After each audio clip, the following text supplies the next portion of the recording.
Ladies and gentlemen, I first just want to thank you again for your time and your attention to this case. I know that it's been a long week for you guys. I was watching you throughout the course of the trial, and I could tell that you always seem pretty engaged. And believe it or not, that's not always the case. So I want to thank you for that. And I know that Richard appreciates that as well. But I'm just going to be honest with you. I mean, some of the things that we saw this week, some of those photos, the video of that shooting, it's hard to watch. Particularly as a new mother myself, it was hard to watch. It's just a terrible, terrible, terrible thing that happened that day. These are young men that we're talking about, all of them.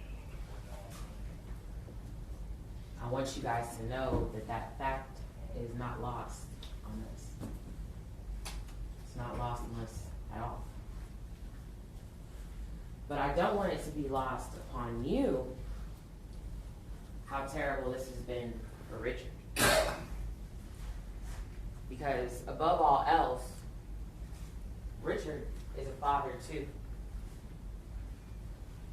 And not just to Abel,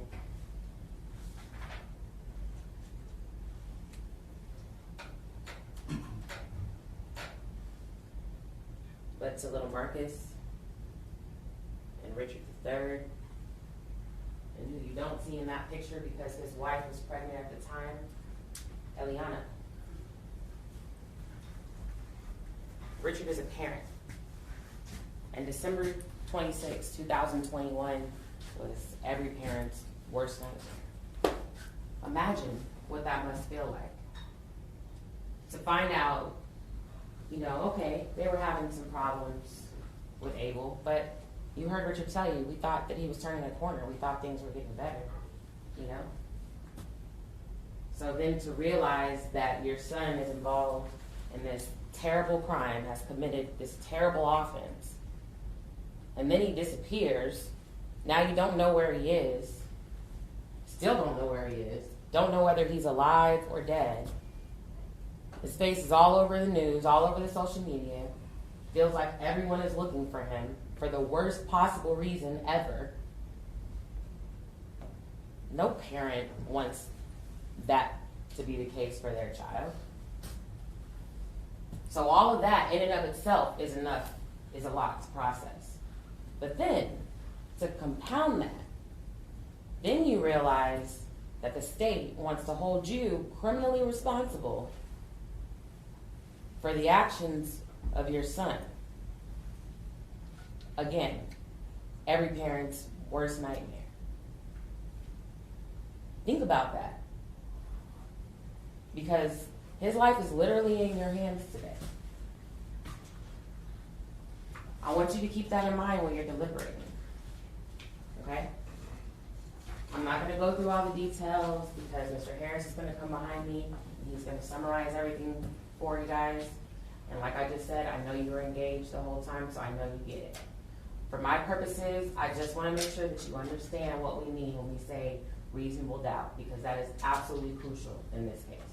Okay? It's one of those phrases that we hear all the time, but you'd be hard-pressed to find someone that can actually define it for you. It's probably why the legislature didn't do it either. Okay? We told you in board ire, it's something that's kind of left up to you to decide for yourself what that means. So let me explain it to you this way. Okay? I want you to replace the word doubt with question. If at the conclusion of the evidence, which is where we are now, you've heard and seen everything the state has to bring you, and that's their obligation. They're the ones that have to bring the evidence to prove Richard knew. Not to assume that he knew based on the video, to prove to you that he knew. And you've seen everything that they have for you to do that. At the conclusion of all that, if there still exists in your mind a reasonable question as to whether or not he knew what his son was going to do, as to whether or not he did anything to aid, promote, assist, encourage that. If there's a single reasonable question in your mind about that, your verdict is not guilty under the law.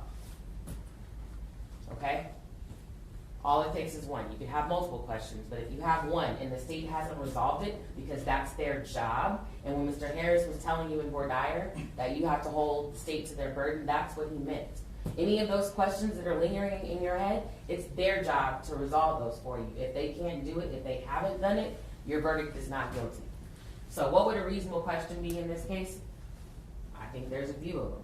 First and foremost, is it reasonable to question whether or not Richard knew what his son was going to do when the state hasn't presented you a shred of corroborating evidence of that? All they presented you was a video. Oh, he's driving slow. It must be because they're casing the place.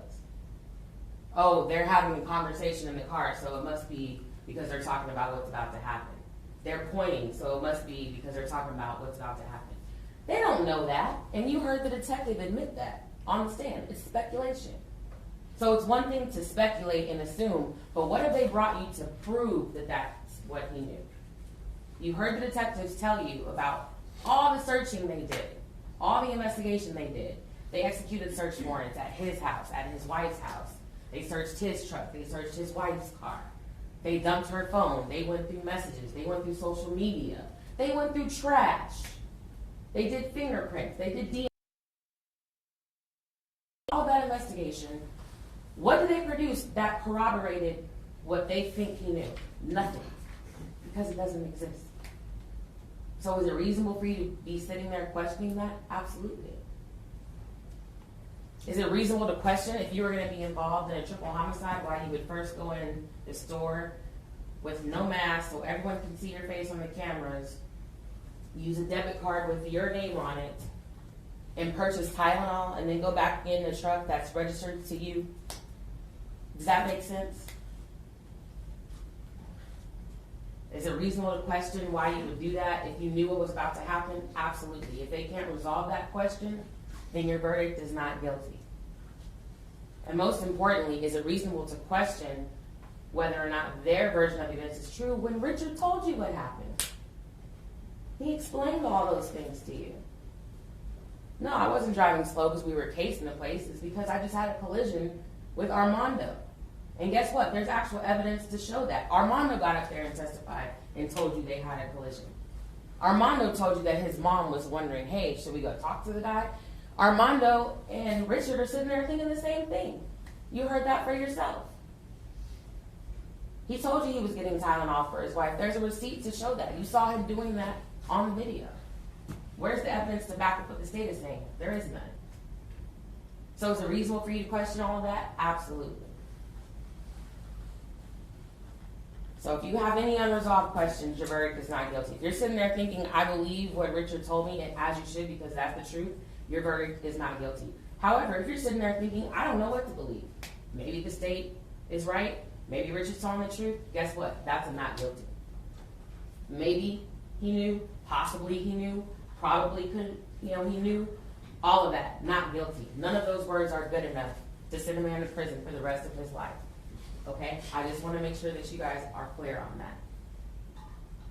As I said, that day was a terrible tragedy. I think everyone in this courtroom already understands that. We know that. We essentially lost 4 lives that day because you heard Richard tell you that he feels like he lost his son too that day. So that's 4 lives. Do not add a 5th life to it unless you were absolutely sure.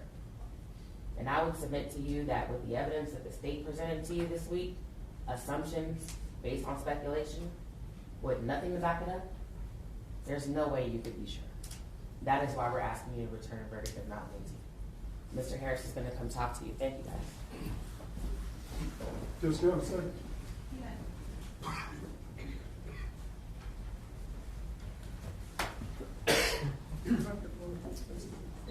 She got all of them. What are the difference? That's the difference. Oh, they're up there. Let me show them underneath that.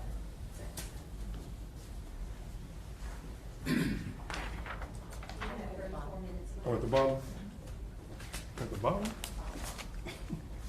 Oh, okay.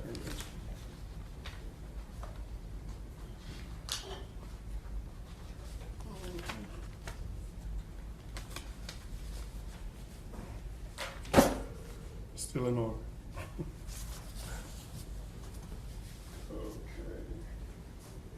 Okay. May it please the court. You have 34 minutes. Thank you, Your Honor. Ladies and gentlemen, again, I want to thank you for taking time out of your busy schedules to serve on jurors. Like I told you earlier, I know there are a million reasons y'all could have given us to allow us to strike you. Again, given the facts of this case and what we tried to let you know was going to be gruesome. But y'all didn't do that. Y'all accepted the responsibility to serve as jurors, and for that, I thank you. The Acosta family thanks you. But now, more importantly, it's time for the state to accept responsibility for the evidence that they presented to try to prove this case beyond reasonable doubt. And I submit to you, they haven't proved the case beyond reasonable doubt, not just because you can't speculate, and with all the editing, all the work, the hard work, all the stuff that the Garland Police Department did, arresting people, harassing the Acostas, trying to force them to cooperate. And he's right, this is the United States. They didn't have to cooperate. And if they want to charge the Acostas with tampering with evidence or hindering apprehension, do it. We'll be right back here. It'll be the same result, not guilty. But they charged Richard Acosta with capital murder.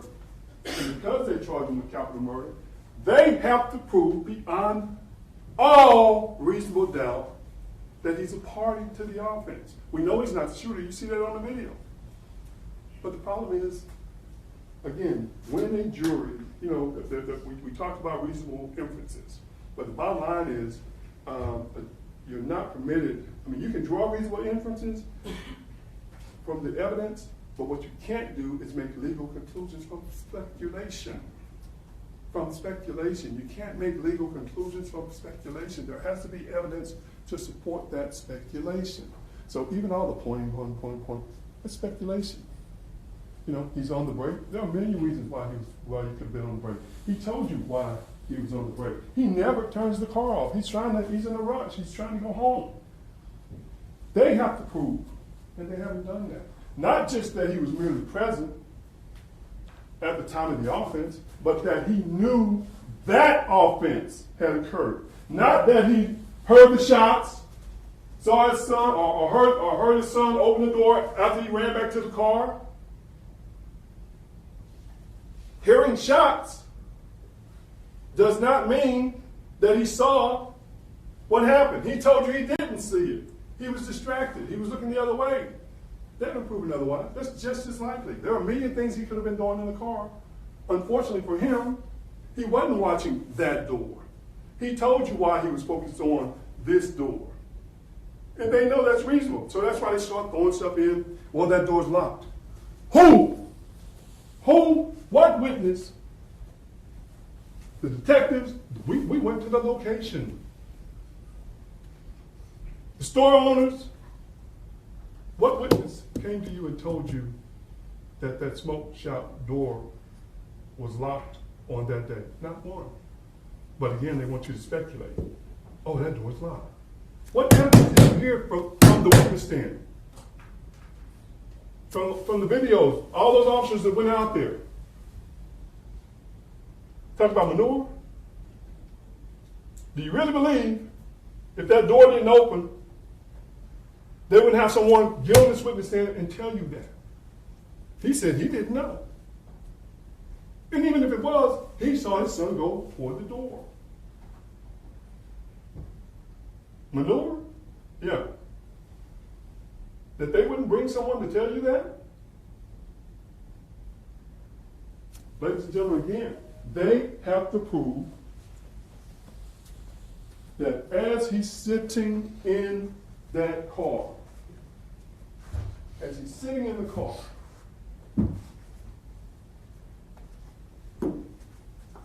when those shots go off, when Abel goes to that door, he's watching that door. They have not done that because it did not happen.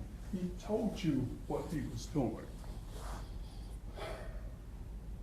Again, I told you from the beginning, this was going to be emotional. They're going to waterboard you with all this graphic facts.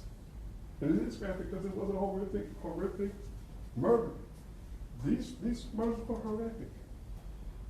But again, Officer Goodwin, those Garland Police Department, they bring you the evidence they want you to have. But y'all know what, y'all know exactly what's going on here. Y'all know exactly what's going on. Karma. That was about karma. I don't know why Abel was carrying a gun that day. I have no idea. We can speculate. Maybe it was for protection, based on what you know. Maybe it was for protection. Maybe, had he driven off, we can speculate that had Richard Acosta driven off that day, based on what you know about what was going on with these kids, maybe he'd be sitting over here, and they'd be sitting over there, because of everything that was going on. But that would be speculation, right?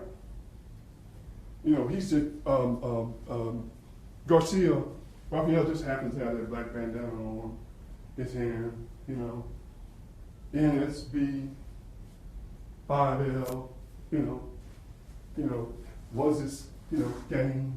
Remember the three texts? The three texts Padilla sent them? Why is she sending those texts? They're trying to figure out, why did this shooting happen? Why did they, because they don't believe that Raphael Garcia is involved in no actions like that. You know, he's a runaway, hanging around with Ivan and Isaac. They don't approve of that. Why? Why? His son hanging around or doing things that he doesn't approve of, he doesn't know about. He could easily be sitting over there. If you believe that this could have been about karma. Was Abel carrying the gun for protection? Come on, we don't know. It's all speculation. What we do know is that he told you when I picked my son up at the mall, I never saw him with a gun. When he exited the car, I never saw him with a gun. They haven't proven otherwise. They can talk about how big you are. Oh, it's impossible. It's not impossible. He didn't see him with a gun. And then they want to minimize the bump when he runs into Armando's car. Armando didn't minimize it. He told you he thought the guy was drunk because when the dude stopped, he said, I thought he stopped because he hit my car. That's what he said. That's what he said. And that's reasonable. That's what people do. And the taking off the shirt. Oh, we just made that up. Doesn't that make sense? For those of you that got kids, arguing with these kids these days, what you know, what he told you about his relationship with his son at that time, he's trying to keep him in the car because he's ready to go. The son wants to go, according to him, address these boys. But you see on the video, and if you look closely, again, whenever they're pointing, you know, and I submit to you, he's not pointing in the store. He's just saying, who? He's doing like this. Who? What? What? The dude with the mullet? What? What? He's not pointing in the store. They can't prove you beyond a reasonable doubt. It's speculation. They want you to make an inference that they're looking at them. They haven't proven that. He told you that's not what happened. He told you that. That's all speculation. The lead detective had to prove it's all speculation. But what I want you to look at is when they back up, he's laughing. So again, he's jovial, talking about the boys. I know they know who has my necklace. Abel is not mad, according to him, at the boys. He's mad at him. They're arguing in the car. That's how the shirt comes off. The fact that he puts on the cap, again, that's not his focus at the time. He told you that. The fact that he puts on a surgical mask, the mask, like a million other people were doing at that time period, it's not important to him. He doesn't remember whether Abel had a mask on when they went to Kroger or not. Because it wasn't that big deal. Some people wear masks. Some of you got masks on. Some of you don't. It wasn't a big deal. He didn't think anything of it. Go in, talk to the guys, come back out. Why were you on your brakes up top? Yeah, because I was looking to see if the guy was going to get out. I was looking to see if he was going to get out. He never got out. He never gets out. He never gets out. He never gets out. Okay, I'll go. But when I go, I'm still arguing with this with my knucklehead son You see what you made me do? Look, hey, man, keep your hands off me. Yep. But you parents, y'all been there. It's hard parenting these days with all the information, all the things our children have to deal with, the social media, the bullying, the gangs, all the stuff that they have to deal with these days. It's hard keeping track of what your kids are doing. I asked him about the photos of Abel that they got off his Instagram account, Menace to Society. He doesn't know his son has an Instagram account, Menace to Society. He doesn't know that. When Abel got in trouble, this is the Abel he thinks he's dealing with. He knows nothing about this Abel. He knows nothing about that his son is putting gun photos on his Instagram account. He knows nothing about, that's not the son he knows about. That's not the Abel he knows about, that he's trying to encourage it to play football, that he's going up to the school checking on, trying to make sure that he's doing what he's supposed to do. But he's not.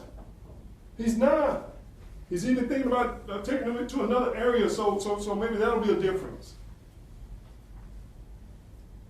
This is who he was trying to mold. But unfortunately, just like Mr. Garcia, he's a runaway. When he gets mad, he runs away. He runs away, and that's what he did on this occasion. Did some stupid stuff, and then he ran away. He ran away.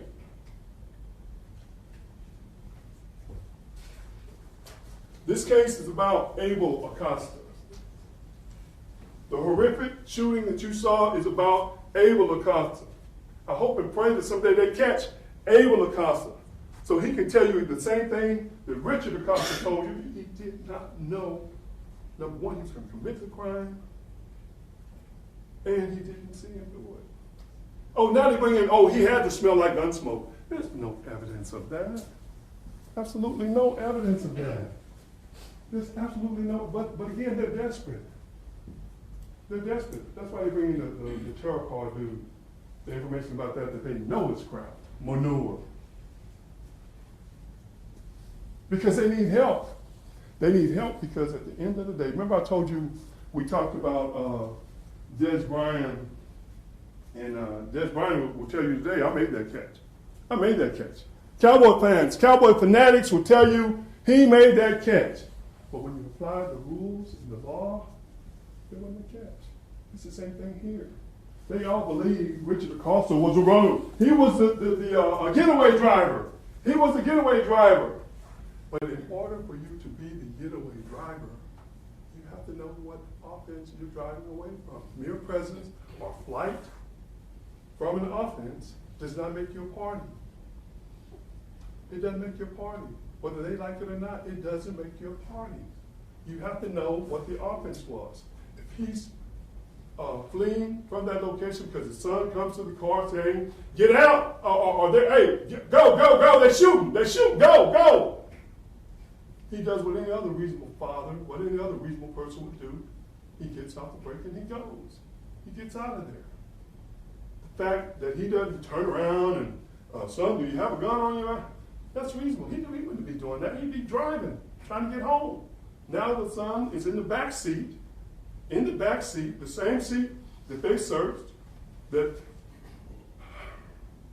the son, he's in the back seat. He has no reason to look around at that time because he's trying to get out of there. Why? Because they're shooting. That's the information he had.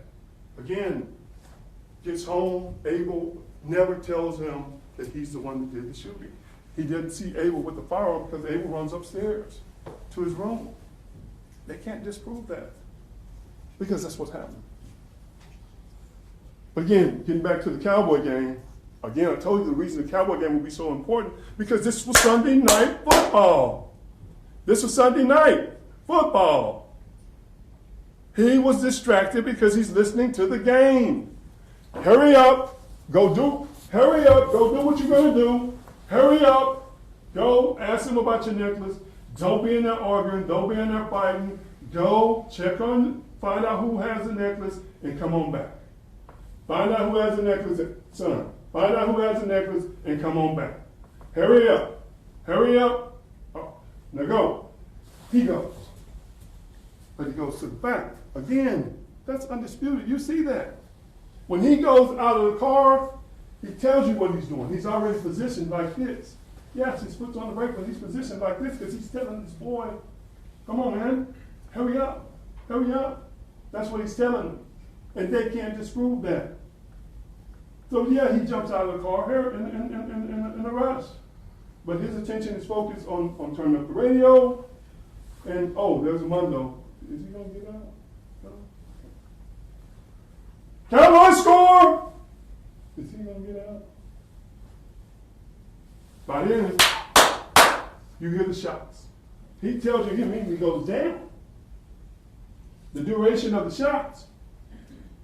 And by the time he does look up, he looks back toward the smoke shop because that's the direction that his son went. That's what he told you. But by the time he looks back, his son is already at the car, opening the door, yelling. He gets off the brake and he goes. That's reasonable. He never looked toward the door because his attention was distracted elsewhere. That's what the credible evidence shows. Why? That's what he told you. That's what he told you. Now they'll say, molding, maneuvering the evidence, looking for the evidence. That's what they've been doing the whole time. Rather than looking for Abel Acosta, they're trying to find ways to convict Richard Acosta. That's what this is about. Again, him washing his car. Okay, charge him with tampering evidence regarding a shooting. But that still doesn't mean he knew that there was a murder that took place. He told you he heard the shots. So charge him with tampering evidence regarding a shooting. That's all it is. The brakes, again, he told you while he was on his brakes. Yes, he's ready to go. But he told you that his attention was not on the door, and they haven't proven otherwise. Not without just, them speculating. He had to be looking that way. When the shots go off, a reasonable person would have looked. Maybe.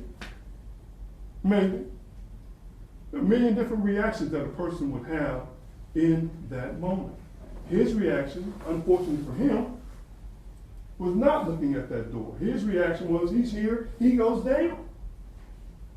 He goes down because shots are being fired. He hears them. That's what happened. They can't prove otherwise. Not beyond a reasonable doubt. Not beyond a reasonable doubt.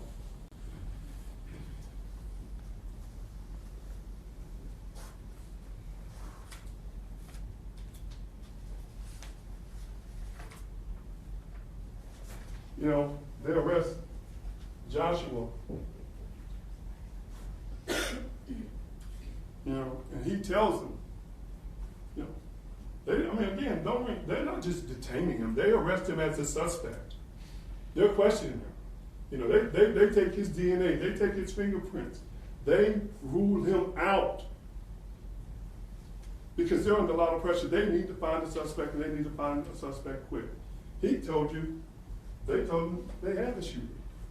He's thinking, maybe that's what whoever Abel was talking about said was shooting. He didn't know at that time, is what he told you. He tells you, he goes over to Garland to talk to the people. No, I'm not going to cooperate I don't know what Abel knows. That's why I'm looking for him, because I want to know what happened in there. What happened? Why were all those shots? Why were you so scared? Why were you running? Why? He doesn't know. And they can't prove he did. But it would be reasonable that even if he thought they were looking for his son regarding what happened inside that store, the shots inside the store, that he's going to go and try to find out. And now they want to talk to him about, these shots. And he says, whoa, I want a lawyer. Oh, now he's Mr. Bad Guy. Oh, no. You don't cooperate? Well, in the United States of America, the laws that govern us, yeah, you have the absolute right to have counsel with you before you talk to the authorities, law enforcement. And you better have it when you talk to the Garland Police Department. And that's what he did. He exercised his right to have a lawyer before he cooperated, or before he told what he knew. And with his lawyer, he told y'all what he knew. And that was that a shooting took place, yeah, because he heard the shots, but he didn't know a murder happened. He didn't know a murder happened until he received, or he didn't know that they were even looking for him until he received the text from his friend, I think Keith Wright or whatever it is, when he sent him the photo of him. That's when he goes over there. And is he suspecting that Abel could be in some trouble? Absolutely he is. So again, ladies and gentlemen, all this stuff about these phones and all this, hindering apprehension of Abel Acosta, tampering with evidence, that would be the appropriate charges. Not capital murder, life without the possibility of parole, based on speculation, because that's what that lead detectives had to admit, that everything that they told you is speculation. And again, ladies and gentlemen, I submit to you that you can make reasonable inferences, but what you can't make is legal conclusions based on speculations. Now, there is a caveat to that. When you have credible circumstantial evidence, all right? Credible circumstantial evidence or strong circumstantial evidence is your fingerprints. My home is burglarized. Your fingerprints are in my home. I don't know you. I've never given you consent. Your prints are in my home, on my dresser, on my door. That's circumstantial evidence. That is scientific circumstantial evidence that a reasonable juror could infer. If I never gave this person consent, his fingerprints shouldn't be in my house. His print is by the door that was broken into. Yeah, you can make a reasonable inference and conclude that that is strong enough circumstantial evidence to convict somebody. If your male semen DNA is inside my body, a female or male these days, whatever, and I haven't given you consent, that is circumstantial evidence that you can rely on. That's the level of circumstantial evidence that a juror would be allowed to draw a legal conclusion on. Not just speculation. Not speculation. You know, the fact that his break, there's a million reasons why he was on his break. He told you logical reason why he was on his break. The fact that he watched the car, that doesn't mean he knew the offense. Doesn't mean that. There's a million reasons he watched his car. That's been the beginning of the week. I've already got an estimate. Now I'm gonna watch the car and I'm gonna, you know, go on with my day like I do every Monday morning. Get up in the morning and go to work. Ladies and gentlemen, again, I submit to you that there's more going on here. There's more going on here, and you should want to know. And because you should want to know what was really, you know, they say they don't have to prove motive, and they don't.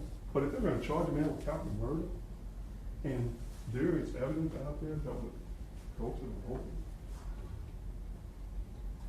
don't you want to know? Don't you want to know?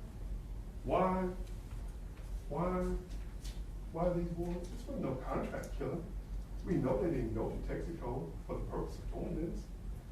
What was it about these guys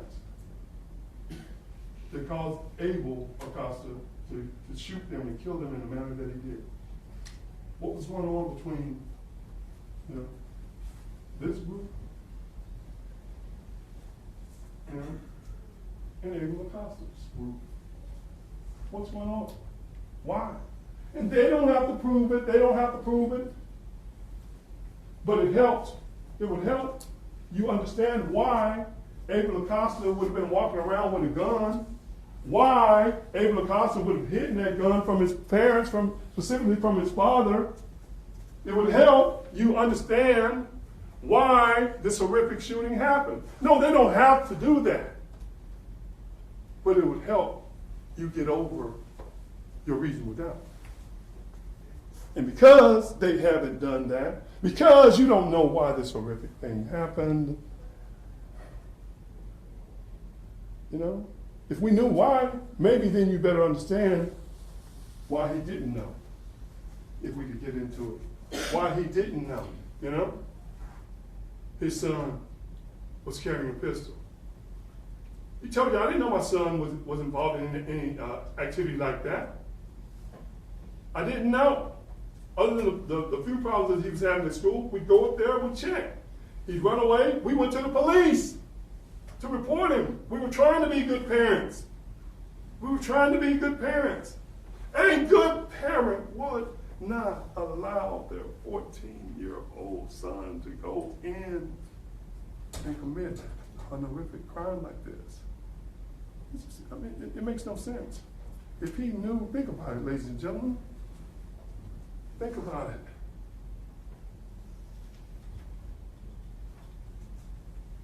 If he thought that Abel was going to do something of this nature, wouldn't he went in with him? They said he had a gun. I mean, even though he tells you, I didn't have a gun that day. Wouldn't he have gone in with him? You don't know if these boys are armed or not. Why have you seen your baby in there? He wouldn't. He wouldn't. And he didn't. He didn't. He's distracted by the Cowboys game, sitting there not paying attention, distracted, not knowing what his child is doing.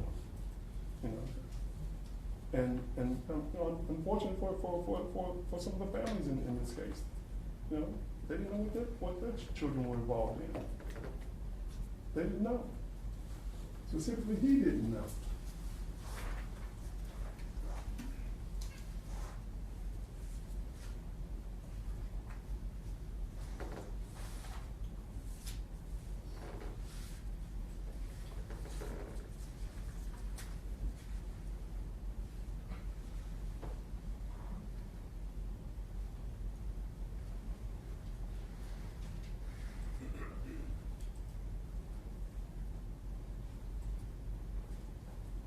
And, you know, the state talks about how they just chose to get pizza that day rather than the tacos. You know, maybe this wouldn't have happened. Ladies and gentlemen, this is way more about than pizza and tacos. You know that. You know that. You know that. They don't have to prove motive, but for them to try to say that he knew that something like this was going to happen, you know, they haven't proven that. He told you exactly what happened, why he was distracted, why he never looked toward the door, why he didn't see Abel run to the car with a gun, why, you know, again, when Abel gets in the car, he's not looking back at his son. He is asking what happened, but I think his words were, by the time he got, said something about he's like a caged animal or something, a panther or something, whatever he said. But he's hysterical, he's, you know, they're shooting, he's acting hysterical. He's like, just let me calm down, just let me calm down, just let me calm down. His problem is, again, because of his wife's condition, he doesn't want to excite her. So, okay, I'm gonna do some things that I wouldn't ordinarily do. I'm gonna deal with this knucklehead, and I'm gonna do some things that I wouldn't ordinarily do.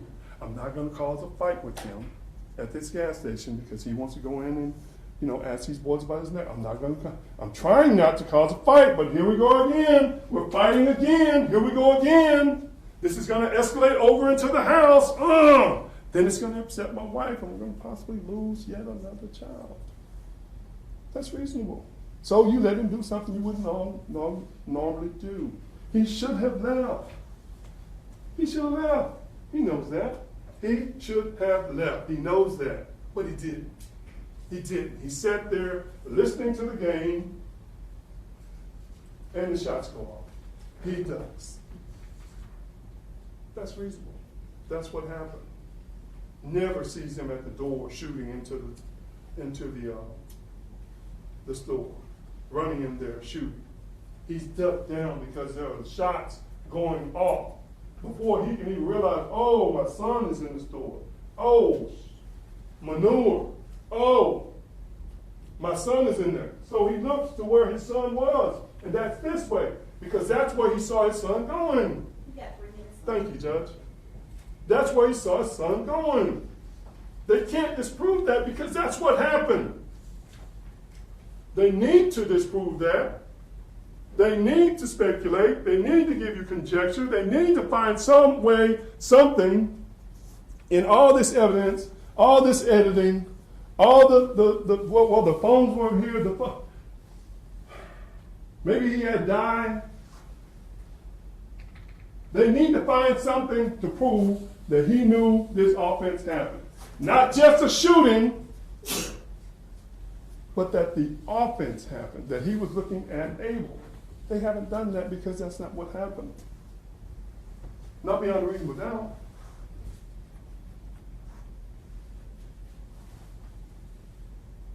Oh, all this stuff about Terry McVeigh and Nichols. This ain't Terry McVeigh, this ain't Nichols. And this ain't Oklahoma. This ain't the federal government. This is the 291st Judicial District Court in Dallas County. And they had every opportunity to present whatever evidence they wanted in this case. And they can say, oh, well, they got all the evidence too. We don't have no burden to prove to you. They have to prove. And they haven't done that. They haven't done that. Not from this witness stand, not from these video cameras. They haven't done that. And again, I submit to you, the simple reason why they haven't done that is because he's listening to the Cowboy game, he's distracted, shots go off, he bends down, he never looks toward the door, shots go off, he bends down. That's reasonable, ladies and gentlemen. He looks back. That's what happened. He jumps in. He drives off. Your son says, they're shooting. Go, go, go. They're shooting. Guess what? You get off the brake and you go. What happened? What happened, Mio? What happened? What happened? Just go home. Just go home. I'll tell you. Just go home. That's reasonable. He's 14. He's just done a horrific shooting. He heard the shots. He didn't see the shots. He didn't see the offense. That's reasonable. He gets home. He goes straight to his room. Never sees him with the gun. Let him calm down. Let him calm down because I don't want to get the mom upset. That's reasonable.